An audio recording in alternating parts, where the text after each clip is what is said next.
And we're live. Okay. Thank you for joining me again, friends, on our philosophy and meaning expedition. Today I'd like to talk about the philosophy of book burning.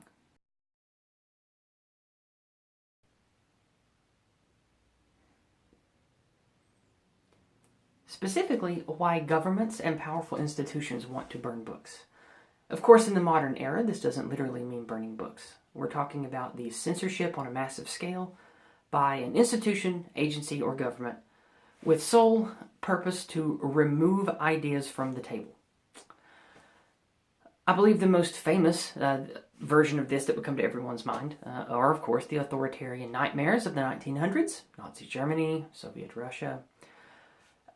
Why, ask yourself, would you want to destroy books and take thousands of hours and millions of minds of concepts and ideas off the table and only let a small subset of those ideas permeate your little controlled culture? Why would you want that? Well, the real why is fear.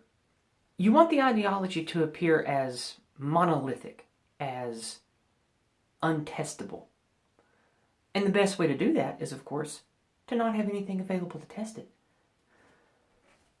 Let's move to a simple, short, workable model. Let's say that you work in a small corporation. Not big, maybe a B class or a C class if we're using cyberpunk scaling.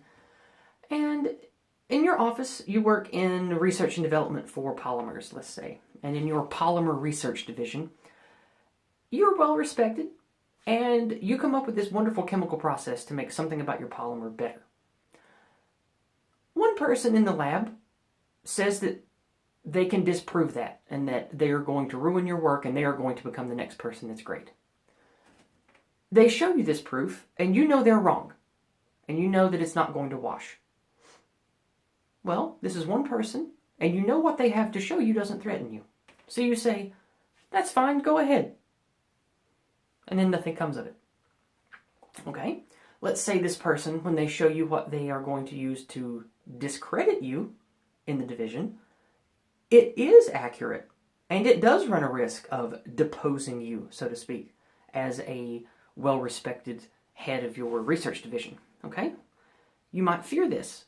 You might really wish that that guy didn't have that idea. So you have some options. What can you do? You can murder the guy in the parking garage. That's, of course, the extreme answer there. But you can eliminate the idea much easier. You can quickly, if it's possible, amend your process or obfuscate the problem so when the thing he's going to use to debunk you is tested, it doesn't scan. You could do that. That's the more clever, subversive way to do it. You can try to straight up destroy his idea. You can use a very Soviet tactic of trying to beat him to the punch by discrediting him first along other ways, more serious ways. Maybe doing something that makes him lose face in the company, or falsify a report, or bring in a specialist that you bribe to make him seem mentally unstable, like he doesn't belong here. Maybe he belongs in a home or a gulag. So you can already see that even on a micro scale, it's very easy to see why book burning, the censorship, the removal of ideas would happen. And I have two claims that I'm going to make. You can try to disprove them if you wish, and I hope that you do, because so far I've not been able to disprove my theorem on this. There are two constants when it comes to censorship like this, whether it's book burning or any type of censorship. Number one, it is always predicated on fear. And number two, it is always wrong. It is always evil.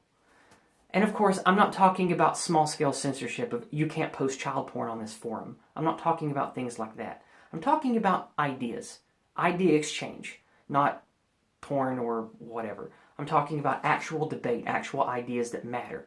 So why would an entity, an individual, or a government want to take these ideas away? Out of fear. Because they have to at least admit that there's a possibility of them being threatened and what the things that are being censored contain that would be a threat to them, or else they wouldn't care. Whether they fear dissent, whether they fear an uprising, or whether whether they fear just being socially discredited. It's always based on fear. Things that are based on fear usually don't shake out well in the end. They almost always end in violence and pain and evil. And number two, part of this theorem, is censorship is always evil. It's always ethically, socially wrong. And I'd like to tell you why I think that. Anytime that you remove an idea by censorship, that is a surrogate for force. Because if there was no internet and no public forum and no government and no structure to society and it was just a bunch of fuckers standing in a field, the only way to censor someone is to kill them or to cut out their tongue or beat them unconscious. Censorship is a surrogate for force. And if you have to resort to force to win your argument or to not have your argument threatened, are your ideas actually that sound? Are they that good? Because if you can't come up with logical, reasonable ideas, opinions, or counter-arguments to disarm the thing that you fear, then it shows you're incapable. Scared, incapable, threatened animals are very dangerous. Coming upon a wild animal protecting its young, it doesn't know what you are, it sees you as a threat, and maybe it's learned that humans carrying long items are hunters, and it sees you as a threat. It's not going to talk to you.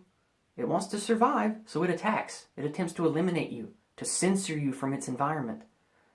And I think that that's pretty sound. As a theorem, I think this is pretty sound. I don't think that it can be taken any other way. Of course, I'm talking about this because of censorship on social media. Mainstream media, too, is pretty bad about how they censor. I mean, all of the legacy media and mainstream media, they cut off their comments. They don't let you like or dislike things. They are very reticent to run with certain opinion pieces or editorials that are counter to the narrative. However, in the recent months, we have seen a few steps in the right direction along those lines, so maybe there's hope for media, but I'm talking specifically about the censorship of ideology in social media. Why would Twitter and Facebook and Alphabet and all these other ones, why would they want to book burn people like me? People like Stefan Molyneux, people like Sam Harris, Carl Benjamin, Tommy Robinson. The list goes on and on. Or my favorite YouTuber, V. Why would they want to silence him either? It's because we are speaking truth, reason, and logic in a way that is irrefutable. It's irrefutable. And people will hear that and respond to it. And the thing that I believe they fear most is losing that foothold they have in the public mind.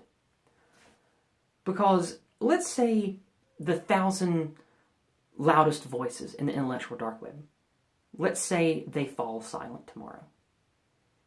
How fast do you think we would see a swell of leftist identitarianism? How fast do you think that would come? I think it would come a lot faster than if those 1,000 voices kept shouting. Because when there is no counter voice, many human beings simply go with the flow. They just go through their day, they live their lives, they go to work, they want to take care of their kids, they want to play with their kids, they want to play video games, they want to work on their hobbies, they might want to come home after work, tinker around in their garage, maybe build an old hot rod, maybe they like to play tennis with their wife.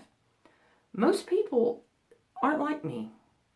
They don't want to devote their entire life to thinking about the human condition and laboring over the choices of how should I vote, what should I do, how should I speak. How are my words going to matter to make things better in the future? Most people don't care about that. They go with the flow. So, without a counter voice, there becomes the one voice.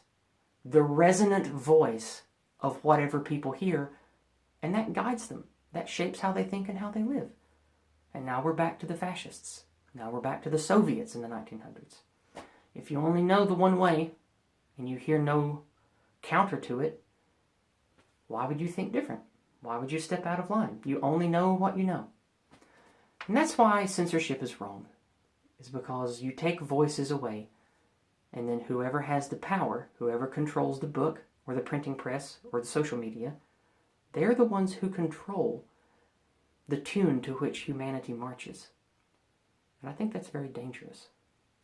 I don't want just my ideas to be prevalent in everyone's heads. I don't want my ideas to govern all of society. I want my ideas to contribute to our society. Because I don't have all the answers. Neither do you. Neither does any one person. None of us have the answers. But if we all shout our ideas to everyone who can hear them, and in that chaos of ideas, the most sound and the most reasonable and the most desired reasons filter to the top, then that's what we will build our society on.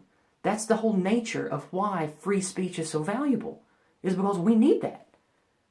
Because if we don't have that and we're not allowed that, then only the people with the most swords and the biggest guns get to be heard. And I know that's a war analogy, but it can be used a different way too. It can be used for a different kind of power, financial and marketplace power. And that's why I don't like the anti-free market crony capitalism we have now, is because people with the most money are grandfathered in and they control everything. Try to start a new social media company. How's it going for Gab? It's been a long road. So it's a nightmare. Because the people with power, whether it's tanks or whether it's market dominance, they're the ones that control the voice. They control the tune we march to. And that's not good. That is not good at all. So, I think I'm going to wrap this up short. I don't want to blather too long about this, but I did want to voice why I think censorship and the monopolistic control over human ideas is very dangerous. And it's one of the things that threatens not just free speech as a concept, but the progressive nature of humankind. And I don't mean progressive in the leftist way. I mean progressing towards the future, growth, change in a natural human way. Monopolistic stagnation of thought, it's the most unprogressive thing that I can think of. So, thank you for joining me, as always. Please share this with anyone that you think would enjoy it too. And click the bell, because I know that with YouTube, whenever you're of a particular persuasion, your videos don't get shared well in the algorithm. So clicking the bell will definitely let you know automatically, or at least it should, when I make new content. Speaking of new content, I almost have my studio downstairs built, and it should be good. I've got a better camera, although this one's working out pretty good, but I bought a new camera and mic, so you'll get to see my horrible HD glory soon. You'll get to see my all of my flaws and ones I don't even have shortly, because I got a good HD cam. I'm looking forward to good content. I'm looking forward to actually having a desk and a PC that I can use to make better content and actually have graphics and charts and things. So I'm pretty excited about that. But anyway, thank you to everyone who supports me, whether it's money, whether it's shares, or just leaving a friendly comment. Thank you. It means a lot to me, and I don't have anything else. So thanks again, and I hope that you're all well. So, goodbye and God bless.